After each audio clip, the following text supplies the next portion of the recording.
নমস্কার বন্ধুরা, দেখো আমাদের কমলদা কি বলছে। মনা ডার্লিং, কমলদাকে আমি একটা কথা বলতে চাই। কমলদা, তুমি যাকে তাকে মনা ডার্লিং বলতে যেও না। ঘরে তোমার ঝুমা বৌদি আছে, দেখবা কোনদিন তোমাকে বিনা পাউডারে কাপড়ের মতো ধুলাই করে দেবে। এই বয়ফ্রেন্ডটা কখন কাজে লাগবে? আমি থাকতে থাকতে তুমি কাপড় কাচো। বসো, তুমি বসো, আমি কাচ্ছি।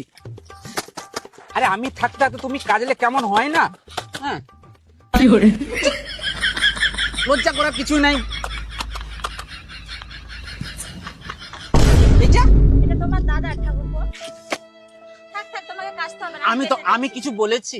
তুমিও তো দাদার মাল, হ্যাঁ? আর এটা তো দাদারই ইউজ করার জিনিস, আমি কিছুই মনে করিনি। আমি কেচে দিচ্ছি এটাও। আর বলছি সোনা বৌদি, হ্যাঁ, স্নানটা করে লাও না।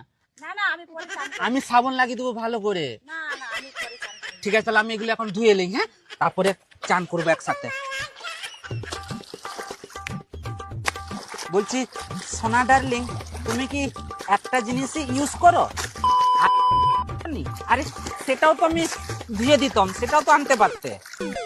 আর এই জিনিসটা কি তোমার একটাই?